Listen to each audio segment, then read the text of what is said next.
앞이 잘 안 보입니다. 시야가 흐려져. 아무튼 부동산은 대지와 주택으로 크게 나눠볼 수 있을 텐데요. 1부가 대지에 대한 얘기라면 2부가 주택에 대한 이야기입니다.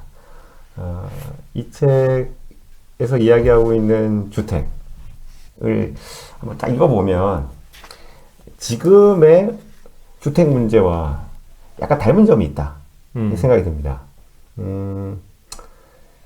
2025년 현재 대한민국의 주택 문제는 사실상 대도시, 그 중에서도 수도권의 문제라고들 평론가들이 얘기하는데, 그래서 그런지 이 책에서도 수도권 얘기만 나오긴 합니다. 지방의 주택 얘기는 잘 나오진 않긴 하는데요. 사실 이거는 뭐 그 당시에 주택 문제가 이제 서울 수도권에서만 국한된 문제여서 일 수도 있지만 자료의 문제이기도 하거든요, 사실은.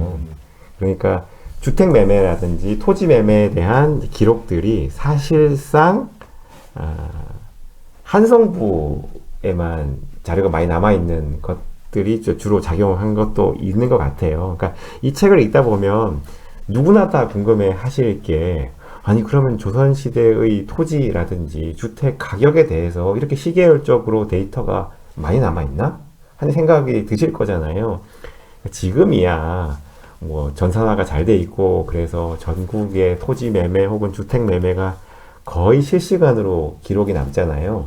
지금도 뭐 네이버 부동산 같은 데 들어가면 약간의 시차는 있습니다만은 뭐 어떤 집이 얼마에 팔리고 뭐 언제 거래가 되고 하는 게 다 기록이 되잖아요. 일반에 공개가 되고요. 근데 그런 게 조선시대에도 가능한가? 라고 하는 궁금증이 독자라면 당연히 생기기 마련인데요. 제가 이 책에서 인용하고 있는 여러 논문들이라든지 혹은 이 책이 초반부에 밝히고 있는 자료의 출처 같은 것들을 좀 찾아봤는데요. 꽤 상세하게 남아있더라고요. 예를 들면 일부로 그냥 돌아가서 말씀을 드리자면, 한성부 두모포 지역의 토지 매매 문서는 지금 규장각 한국학연구원이라는 곳에 고문서의 형태로 상당히 많이 소장이 되어 있다고 해요. 특히 두모포 지역의 토지 매매 문서는 총 107건이 남아 있다고 그래요. 이걸 시기별로 나눠보면 17세기 전반에 7건, 후반에 20건, 18세기 전반에 27건, 후반에 37건, 그리고 19세기 전반에 15건이 남아 있습니다. 즉 250년의 기간 동안 한 100건 정도가 남아 있는 셈이니까 평균적으로 한 2년 반, 3년 그 정도마다 토지 매매가 이루어졌고 그거의 기록이 모두 다 남아 있다라는 것이죠. 그러니까 비교적 상세하게 해당 지역의 토지 매매 상황이라든지 지가의 변동을 확인할 수 있는 그런 데이터가 남아 있는 것이죠. 그리고 2부에 등장하는 것도 있습니다. 2부는 이제 주택에 대한 이야기를 하고 있는데요. 주택은 또 토지랑 또 달라서 토지보다 훨씬 더 작은 상품이라고 볼 수도 있잖아요. 실제로 특정한 토지가 아니라 특정한 주택의 매매 기록이 연속적으로 나와 있는 케이스는 사실은 거의 없는 것들이 사실이라고 해요. 그래서 주택의 매매에 대한 연구는 상대적으로 좀 덜 되어 있는 측면이 있는데, 매우 특이하게도 이 책에서 소개하고 있는 한성부의 장통방 정만섭계에 있는 가옥의 매매 기록은 상당히 상세하게 남아 있다고 해요. 여기서 장통방 정만섭계라고 하는 게 그 당시 이제 행정구역인데요. 이 특정 가옥에 대한 기록은 1691년부터 1871년까지 약 200년이 조금 안 되는 기간 동안 총 25건의 매매 기록이 남아 있다고 해요. 그래서 그 주택의 가격 변동과 주택 개보수 내역 같은 게 모두 다 기록으로 남아 있다고 합니다. 어떻게 하다가 얘는 이렇게 남아 있는 건가요? 모르겠습니다. 그 정확한 연유까지는 알기는 어렵지만 희한하게 이 주택에 대한 기록은 남아 있다고 하고요. 200년 가까이 이렇게 가격 추적이 된다는 게 너무 신기하기도 한데. 네.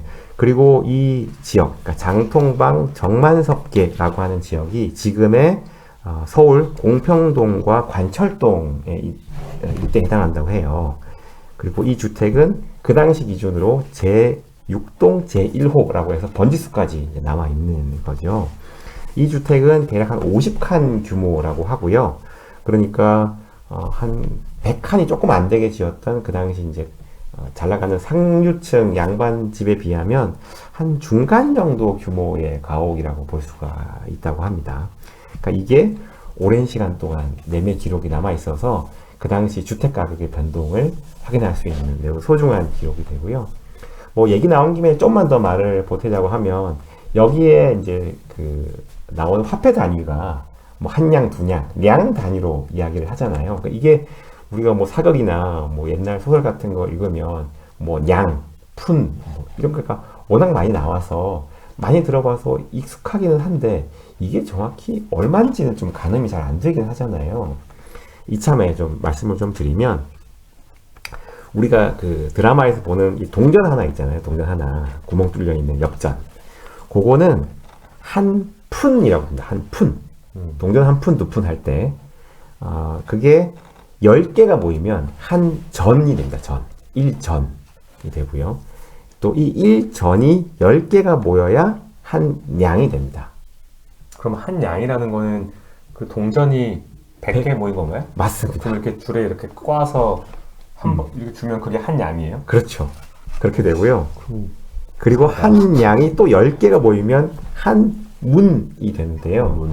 요 한 양의 가치가 얼마냐라고 하면 요게 한 17세기, 18세기 정도를 기준으로 하면 대략 한 쌀 한 20kg 정도가 되거든요. 지금 시세로 하면 쌀 가격이 한 20kg가 얼마쯤 하죠? 한 10만 원 하나요? 한 10만 원 정도라고 생각을 하도록 하죠. 그러면 여기서 등장하는 한 양이 한 10만 원, 뭐 좀 적게 잡아도 한 뭐 5만 원, 뭐 그 정도에서 왔다 갔다 하는 것 같은데요. 다만 이러면 좀 이상하기는 하죠. 그 앞에 보면 무슨 뭐 땅을 매매할 때 뭐 50냥이었다, 100냥이었다 하는데 그러면 이걸 환산을 하면 한 500만 원, 1000만 원 그렇게 커 보이지 않을 수도 있거든요. 이거는 이제 쌀 가격을 기준으로 한 비교라는 점을 또 염두에 두시긴 해야 됩니다. 아까 쌀 10kg 얼마라고 하셨죠? 쌀 20kg. 20kg. 네. 10kg에 3만 원인데요? 그래요? 그러면 한 양이 한 6, 7만 원 정도에 해당한다고 볼 수 있겠네요. 다만 문제는 이게 쌀 가격을 기준으로 한 비교잖아요. 조선시대 쌀의 가치하고 지금 쌀의 가치하고 또 동일하지는 않기 때문에 이걸 또 뭐 단순하게 1대1 비교하기는 좀 어렵기는 합니다. 다만 이건 참고로만 좀 알아두시고 지금의 가치로 무리하게 환산하기보다는 가격의 변동 추세를 기준으로 해서 이 책을 읽어보시는 게 오히려 이해가 좀 더 나을 수도 있겠습니다. 이 책 2부를 읽으면서 드는 여러 가지 생각들 중에 이제 말씀하신 그런 내용에 대한 것들도 있고, 그러니까 이게 저자가 아마 의도한 것 같아요. 근데 요새 언론에서 나오는 인터넷에서 우리가 볼 수 있는 집과 관련된 모든 용어들이 다 등장하거든요. 뭐 실거주자부터 시작해서 1가구 1주택, 네. 또 뭐가 있나요? 뭐 실거주자에게 집터를 너도 내 집 마련할 수 있어. 뭐 규제, 전세 사기. 전세 사기 이런 얘기들이 이제 쭉 나오는데 네. 그러니까 이걸 보는 저희들의 입장은 제 생각이었을 텐데 야, 이게 이때도 이랬다는 건가 하는 궁금증이 제일 먼저 드는 게 사실이고 네. 이렇게 사람들끼리 돈을 매개로 집을 이제 거래를 하고 이사도 활발하게 다니고 뭐 내 집이 없어서 막 그 이사를 다니고 하는 일들이 조선시대에도 있었구나 하는 생각이 들고 여기서 이제 계속 나오는 게 서울에 살고 싶어가지고 사람들이 그 서울에 계속 모여들고 서울에 집값이 올라가고 집을 살 수가 없으니까 막 불법 건축물을 짓고 살고 이런 장면들이 많이 나오거든요. 예전처럼 대중교통이 있는 게 아니었을 테니까 뭐 서울에서 뭔가 해먹고 살아야 했던 사람들은 사실은 멀리 살 수는 없는 형편이었을 것 같기는 하거든요. 그래서 그런 장면들을 보고 있으면 이게 너무 요새 그거하고 비슷하니까 이게 이때도 정말 그랬던 건가 하는 의심마저 들 정도로 그런 생각이 좀 들고 그러다 보니까 이 값이라던가 이런 것들이 정말 이때도 이렇게 그 가격 측정도 정확히 되고 뭐 이랬었던가 하는 생각도 좀 사실 드는데 그런 부분들에 대해서는 지금 말씀해 주신 거는 자료가 그래도 꽤 남아 있고 이 특정 부분에 대해서는 어느 정도 신뢰할 만하다. 이 책에서 이야기하고 있는 여러 가지 것들이 어느 정도는 뭐 아니죠. 어느 정도가 아니죠. 이미 학계에서 어느 정도 검증되고 논문으로도 발표되고 하는 것들을 이분이 이제 쓰신 거니까 여기 책에서 나온 것들을 그냥 받아들이고 이랬나 보다 하고 깜짝 놀래도 무방하다 이렇게 이해할 수 있는 거겠죠, 그렇죠? 다만 조선시대의 부동산과 지금의 부동산이 의미가 아주 똑같지는 않은 것 같긴 해요. 근데 토지를 예로 들자고 하면 조선시대는 이제 농업에 기반한 사회니까 그 당시의 땅이 가지는 의미는 지금 땅이 가지는 의미와는 약간 차이는 좀 있는 것 같긴 해요. 그 당시의 땅이라는 것은 그 자체는 이미 생산수단이고 그 사회의 근본적인 기반이 되는 것이니까요. 그런데 사실 한국에서는 토지가 그런 의미로 통용되지는 않죠. 모든 부의 원천이라고 말하기까지는 좀 어렵기는 하죠. 다만 저는 이런 식으로 현대적인 개념에 맞춰서 과거의 역사를 재해석하는 것이 뭐 글쎄요 아주 틀린 것 같지는 않거든요. 아마 근데 역사학자들한테 이렇게 해석하라고 시키면 잘 못하실 것 같긴 해요. 지금 제가 말씀드린 것처럼 그런 엄격한 의미 차이 때문에 약간 좀 전문적인 역사학자는 약간 좀 저어할 수도 있겠다는 생각이 이제 문득 들기는 하지만 그런데 또 한편으로 과거의 역사라든지 혹은 역사적인 고전들을 현대적인 감성에 맞춰서 재해석하는 작업들은 뭐 꼭 뭐 이런 역사뿐만이 아니라 철학에서도 쉽게 많이 볼 수 있잖아요. 뭐 논어와 맹자를 현대적인 근대 국가의 개념에 맞춰서 재해석하는 작업들은 뭐 얼마든지 많이 찾아볼 수 있으니까요. 근데 그런 것들 하나하나를 두고 이건 뭐 맹자나 공자가 이런 의도로 쓴 게 아닌데 라고 하면서 일일이 엄격하게 잣대를 들이대는 것도 막 그렇게 생산적이지는 않을 것 같거든요. 그러니까 이렇게 현대적인 관점에 맞게 재해석하는 작업들은 뭐 충분히 받아들일 수 있지 않나 생각이 듭니다. 이 책이 이제 2부가 시작하는 시작점은 1부가 그랬던 것처럼 조선이 이제 이거 뭐 서울에 주로 집중된 얘기가 많이 나오는데 한양을 처음에 이제 도시를 만들 때 뭐 사람들이 많이 살아야 될 거잖아요. 그쵸. 그래서 어떻게 그 정책들이 시작이 됐는지가 먼저 설명이 되는데 이때는 그냥 공짜로 다 나눠줬다는 거예요. 집 지을 땅을. 특별 공급이죠. 특공. 그렇죠. 무상 공급이 이루어졌고 네가 살 만한 땅을 뭐 특정 사이즈만큼 이제 신고를 하면 그걸 네 이름으로 등록을 해주겠다. 뭐 이런 식으로 아마 됐었던 것 같아요. 그러니까 이거를 저자는 이제 실거주자라는 요새 우리가 많이 쓰는 그 용어를 빌려와서 이제 해석을 하고 있으신데 그래 뭐 세종 때만 가도 시간이 조금만 흐른 이후에 가면 이제 서울 집중이 강력하게 이루어지다 보니까 정책에 성공을 한 거죠.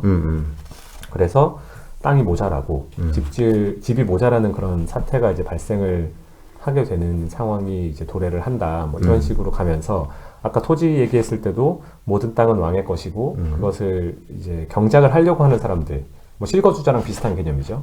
한테 나눠줘서 그 사람들이 이제 수확을 거둬들이면 그 중에 일부를 세금으로 이제 취하는 그런 굉장히 이제 합리적이어 보이고 이상적인 제도로 시작을 했다가 뭐 공신의 문제가 겹치고 일부 땅들에게 특혜를 주면서 그런 것들이 와르르 무너져가는 아마도 행정력의 부족이 그 안에는 있었을 것이고 뭐 관리들의 부패도 그 사이에 끼어 있었을 것이고 그런 장면들이 1부에 서술이 됐었는데 2부에도 비슷한 상황으로 가죠.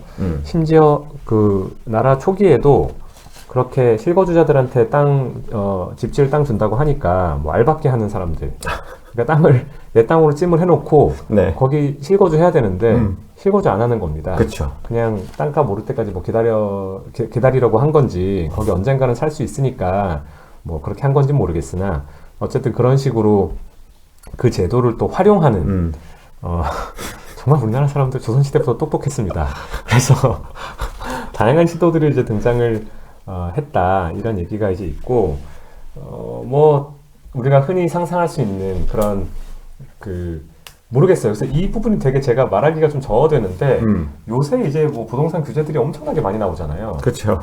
근데 그게 사실 효과가 좀 없잖아요. 효과가 없는 게 정책 자체의 방향이 좀 잘못된 것도 있을 수 있고, 뭐 그걸 또 잘 활용하는, 또 피해간다거나 그걸 오히려 활용한다거나 하는 사람들의 어떤 지혜에 의해서 정책을 만들면서 고민을 좀 덜 한 거지. 그러니까 그 인센티브가 좀 다르게 활용되는 그런 케이스들을 우리가 많이 보게 되고 지금 우리가 경험을 하고 있는데, 같은 일들이 반복됐던 것처럼 그 시기에도 있었던 것처럼 저자가 설명을 하고 있거든요. 네네네. 약간 이렇게 정말 이랬던 거라면 너무 흥미로운 일인데 이게 정말 그랬던 건가, 약간의 어떤 MSG가 좀 쳐져 있는 건가 하는 생각도 좀 들긴 합니다. 그러나 어쨌든 책의 내용은 그런 식으로 이제 구성이 돼 있다.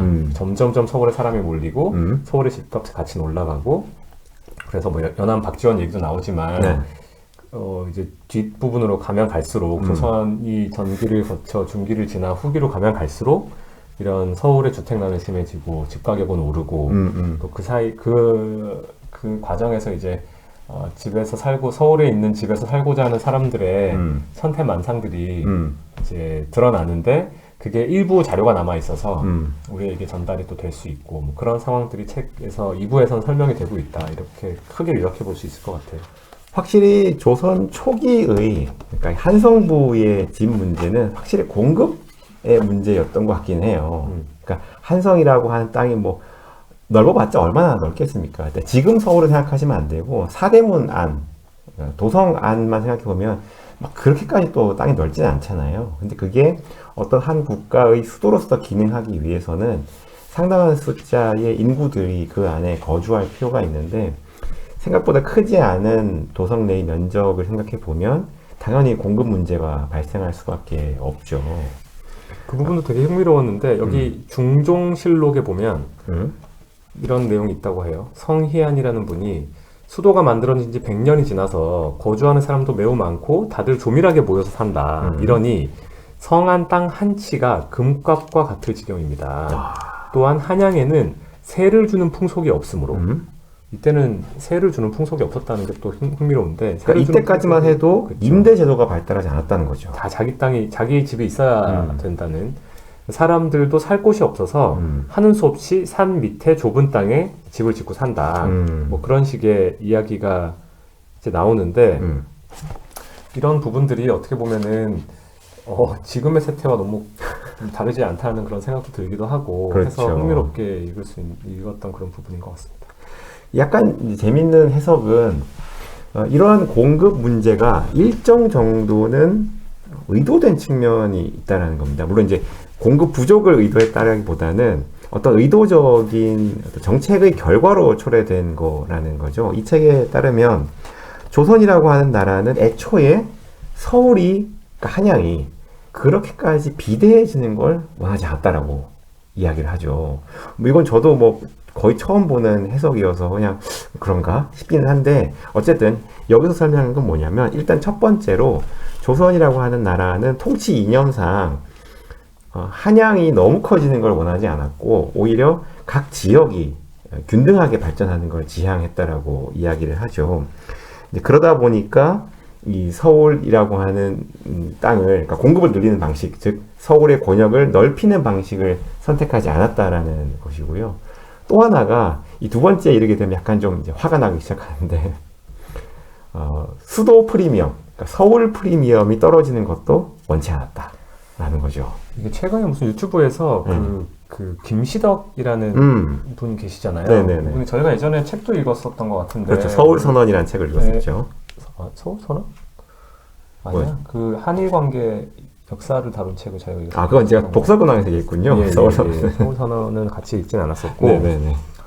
그러니까 이분이 원래 이제 일본 가서 박사하고 오신 분으로 알고 있고, 네네. 임진왜란 이런 거 연구하시고 이제 그러셨던 걸로 알고 있는데, 스스로를 애초에는 문헌학자라고 소개하셨죠. 네, 요새는 이제 뭐 서울 각 곳곳을 뭐 답사를 다니고, 약간 부동산 쪽으로도 조금 그 조회가 이제 점점 쌓이셔서 뭐 제2의 강남은 어디냐 하는 그런 문제의식이나 이런 것들을 유튜브에서 역사적으로 좀 풀어내시고 그렇게 하시는 것 같은데, 그분이 뭐 어디 방송에 서울 중심 이 사회가 과연 옳으냐 하는 뭐 어떤 유튜브 채널을 나오셔가지고 얘기를 하시는 거가 그렇게 얘기하더라고요. 저희가 재건축을 오랫동안 규제를 많이 하면서 좀 속도를 늦춰온 면이 있잖아요.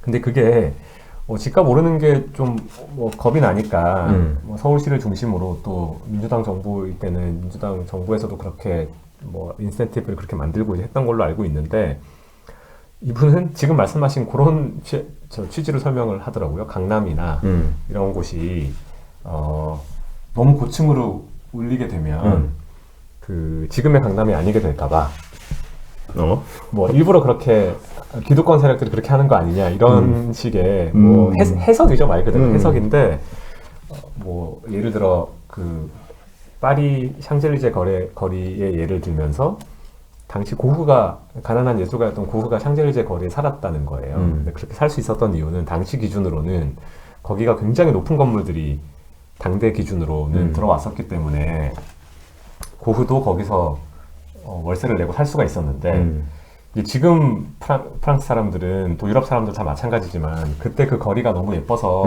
건물 허물고 위로 올리고 이런 거 아예 안 하니까 점점점 가격이 올라가서 지금 프랑스에 사는 그 가난한 예술가들은 당연히 샹젤리제 거리에 살 온도는 내지 못하고 점점점 외곽으로 나갈 수밖에 없다. 네. 결국에는 공급과 수요에 따라서 가격이 결정된다고 보면 공급을 어느 정도는 늘려주고 여기는 건물을 굉장히 높이 올리거나 하면 또 그런 방식으로 문제를 해결하려고 할 수도 있을 텐데 어쨌든 대부분의 정책은 다 규제에 맞춰져 있다 보니까 맞습니다.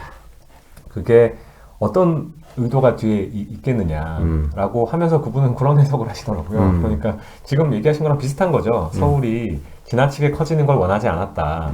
서울의 스카이라인이 너무 지나치게 높아져서 그렇게 되는 것을 기득권 세력들이 원하지 않았기 때문에 그렇다는 말씀을 듣고 그렇게 해석할 수도 있는 건가 하는 생각을 제가 하긴 했었는데 그런 것만 봐도 또 오늘 읽는 책과 오늘날의 상황이 좀 비슷한 점이 있지 않나 하는 생각도 할 수 있게 되는 것 같아요.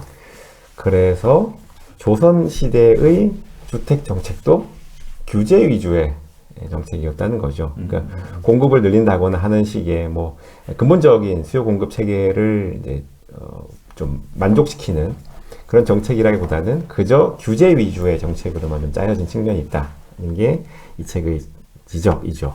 그러다 보니 온갖 천태만상들이 다 등장하게 되죠. 몇 가지 예를 들어보자면 여기서 많이 주로 인용한 케이스 중 하나가 여가 탈입이라고 하는 케이스가 있었죠. 여가 탈입이라고 하는 것은 어떤 특정한 계기 때문에 집을 잠시 빌리는 겁니다. 내가 이 집 좀 잠깐만 쓰겠네. 왜냐하면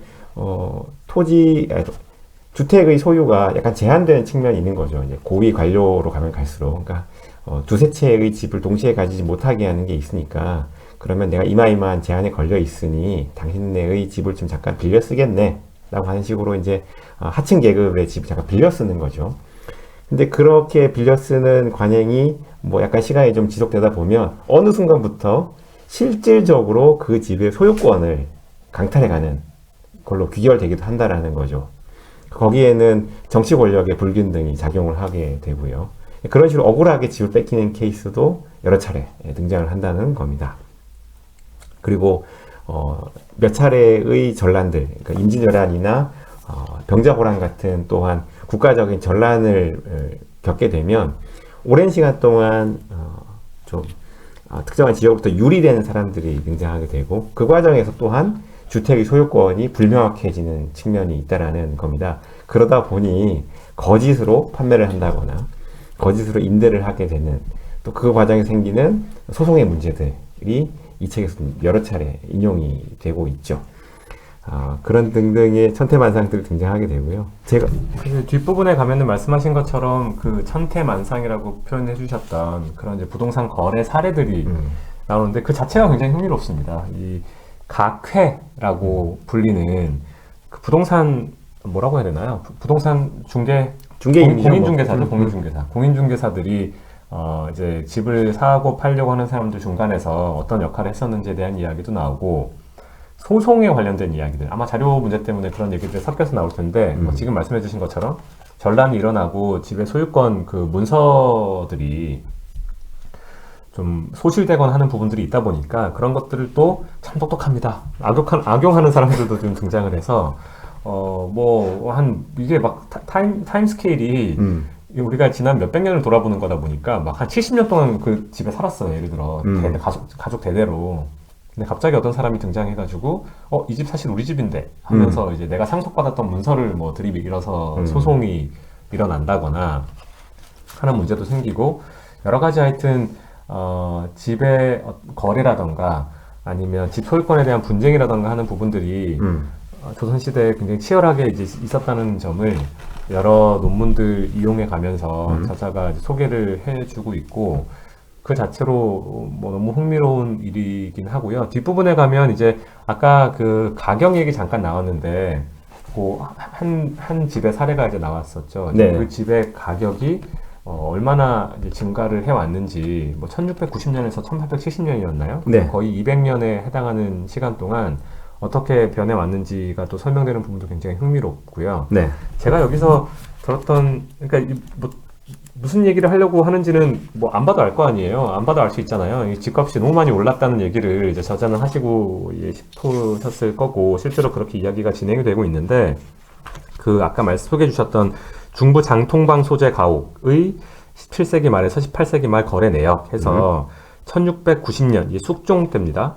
이때는 땅이 19간, 귀하집 19간 이렇게 돼 있는데, 이게 은자 160냥이었는데, 이게 정조 1796년까지 가면 100년이 지나는 시점이 되면 은자 350냥으로 늘어납니다.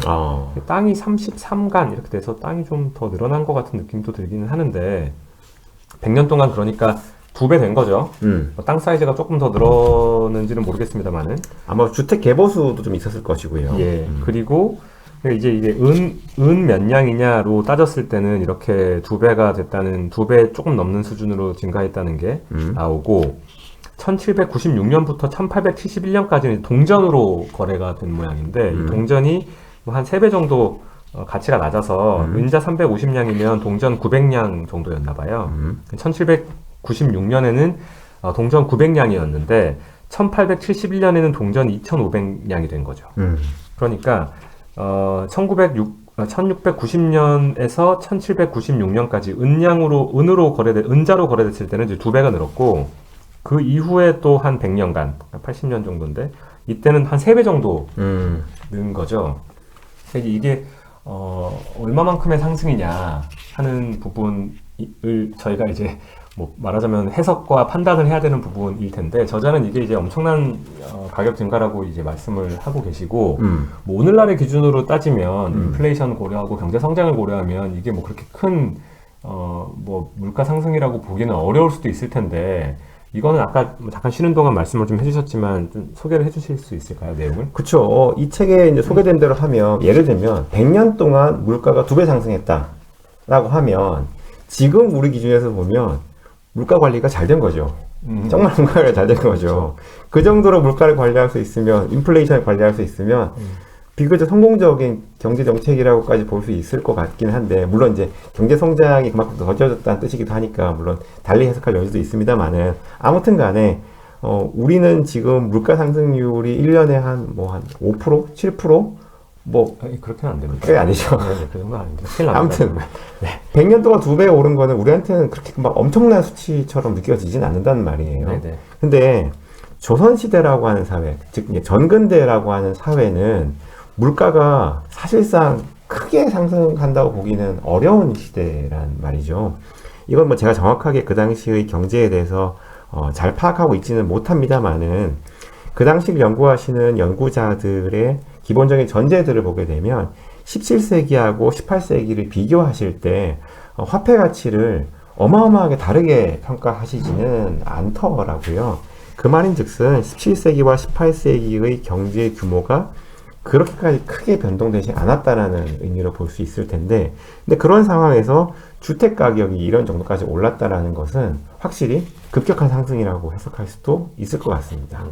그러니까 여기는 이제 그런 뭐 정교한 그 소개까지는 분석까지는 하고 있지 않다 보니까 저는 단순히 그냥 책을 읽으면서 이게 물가가 너무 안 오르는 것도 되게 안 좋은 근대 이후의 경제에는 굉장히 안 좋은 신호로 이제 받아들여지고 있잖아요. 맞습니다. 그러다 보니까 이게 그냥 사람 마음에는 저도 그렇죠. 집값이 아예 안 올랐으면 좋겠지. 그치. 모든 물건의 가격이 똑같았으면 좋겠죠. 내 음. 월급만 오르면 좋겠죠. 음. 근데 이제 경제라는 게 그렇게 돌아가는 게 아니고 나라 경제 규모가 커지면 인플레이션 자연스럽게 따라올 수밖에 없는 거고 그 인플레이션이 자연스럽게 따라오는 거니까 그걸 관리하기 위해서 최근에는 각국 중앙 정부들이 이제 통화 정책을 통해서 뭐 이것저것 시도를 하고 금리를 올리네 내리네 하면서 이제 뭐 조치를 취하는 거지 않습니까? 그러다 보니까 이게 이렇게 단순하게 뭐 희망을 섞어서 이렇게 해석을 해가지고 집값이 너무 올라서 조선시대에 진짜 너무 안 좋았다라고 단칼에 이야기하는 게 과연 뭐 바람직한 걸까 하는 생각을 제가 좀 하긴 했었는데 뭐 지금 말씀해 주신 대로라면 그러니까 당시에 뭐 물가 상승이라던가 뭐 경제 성장이라던가 하는 것들은 뭐 별로 없었다는 걸 전제로 하고 이제 이야기를 한다면 뭐 이제 집값의 이 정도 상승은 상당한 큰 변동이라고 볼 수 있을지 모르겠다. 근데 200년인데 200년 동안 사는 사람도 없는데 이게 뭐 모르겠습니다. 이거 조금 더 면밀한 굉장히 검증이 안 될 것 같긴 해요. 근데 몇 가지 자료들을 갖다 놓고 뭐 조선의 그 경제 성장이나 이런 거 연구하시는 분들이 분명히 있을 것 같은데요. 잘 모르겠습니다만은 같이 좀 비교해 놓고 이 시기 서울의 부동산 가격의 그 상승 폭이 오늘날과 비교해서 견주어 볼 수 있을 만큼 상당한 것이었는지에 대해서는 좀 흥미롭게 좀 더 공부해보고 싶은 그런 주제인 것 같기도 하고요.